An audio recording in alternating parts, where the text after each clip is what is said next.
একটা মানুষের জন্য ড্রাগ যতটা না বেশি ভয়ঙ্কর বা ক্ষতিকর, এর চেয়ে পর্ন আর অনেক বেশি ক্ষতিকর। কিভাবে ভাই?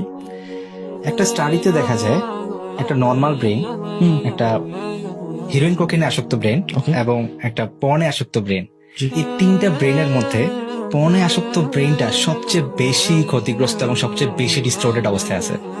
তো এটার পিছনের কারণ কি? এটার কারণ হচ্ছে একটা মানুষ যখন পর্ন দেখে তখন তার ব্রেনে অনেক বেশি পরিমাণে ডোপামিন রিলিজ হয়। এখন প্রশ্ন আসতে পারে, ডোপামিন রিলিজ হলে খারাপ কি? হুম। বিষয়টা হচ্ছে যে যখন একটা মানুষ স্বাভাবিক অ্যাক্টিভিটি করে, স্বাভাবিক মজা লাগার মতো কোনো কাজ করে, সেটা বই পড়া হোক, আইসক্রিম খাওয়া হোক, বা বাইরে ঘুরতে যাওয়া হোক, তখনও কিন্তু আমাদের ব্রেনে ডোপামিনটা রিলিজ হয়, কিন্তু সেটা একটা নর্মাল পর্যায়ে থাকে। বাট যখন একটা মানুষ পর্ন দেখতেছে তখন তার ব্রেনে ডোপামিনের বন্যা বয়ে যায় এবং এই মানুষটা চায় যে বারবার তার ব্রেনটা যাতে ডোপামিন দিয়ে ভরে থাকে। মানে ব্যাপারটা কিভাবে করে আমি কম্পারিজন করতে পারি, যে ধরেন একটা ফোন আমি চার্জ দিচ্ছি, যে 65 ওয়াট থাকে, 18 ওয়াট থাকে, বিভিন্ন ওয়াট থাকে, রাইট? আর আমি যদি 2000 ওয়াট দেই, এটা তো অবশ্যই এই মোবাইলটাকে এটা তো ক্ষতি করবে, বা এটা তো ক্যাপাসিটির বাইরে।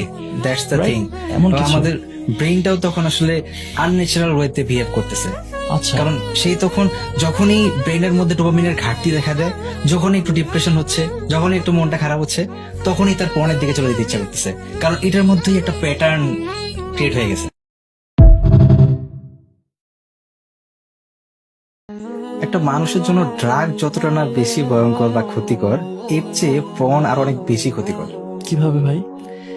একটা স্টাডিতে দেখা যায় একটা নর্মাল ব্রেন, একটা হিরোইন কোকেনে আসক্ত ব্রেন Okay. এবং একটা পর্নে আসক্ত ব্রেন, জি। এই তিনটা ব্রেনের মধ্যে পর্নে আসক্ত ব্রেনটা সবচেয়ে বেশি ক্ষতিগ্রস্ত এবং সবচেয়ে বেশি ডিস্টর্টেড অবস্থায় আছে। তো এটার পিছনের কারণ কি? এটার কারণ হচ্ছে একটা মানুষ যখন পর্ন দেখে তখন তার ব্রেনে অনেক বেশি পরিমাণে ডোপামিন রিলিজ হয়। এখন প্রশ্ন আসতে পারে, ডোপামিন রিলিজ হলে খারাপ কি? বিষয়টা হচ্ছে যে যখন একটা মানুষ স্বাভাবিক অ্যাক্টিভিটি করে, স্বাভাবিক মজা লাগার মতো কোনো কাজ করে, সেটা বই পড়া হোক, আইসক্রিম খাওয়া হোক, বা বাইরে ঘুরতে যাওয়া হোক, তখনও কিন্তু আমাদের ব্রেনে ডোপামিনটা রিলিজ হয়, কিন্তু সেটা একটা নর্মাল পর্যায়ে থাকে। বাট যখন একটা মানুষ পর্ন দেখতেছে তখন তার ব্রেনে ডোপামিনের বন্যা বয়ে যায় এবং এই মানুষটা চায় যে বারবার তার ব্রেনটা যাতে ডোপামিন দিয়ে ভরে থাকে। মানে ব্যাপারটা কিভাবে করে আমি কম্পারিজন করতে পারি, যে ধরেন একটা ফোন আমি চার্জ দিচ্ছি, যে 65 ওয়াট থাকে, 18 ওয়াট থাকে, বিভিন্ন ওয়াট থাকে, রাইট? আর আমি যদি 2000 ওয়াট দেই, এটা তো অবশ্যই এই মোবাইলটাকে এটা তো ক্ষতি করবে, বা এটা তো ক্যাপাসিটির বাইরে। That's the Right? থিং। এমন কিছু। আমাদের ব্রেনটাও তখন আসলে আনন্যাচারাল ওয়েতে বিহেভ করতেছে। আচ্ছা। কারণ সেই তখন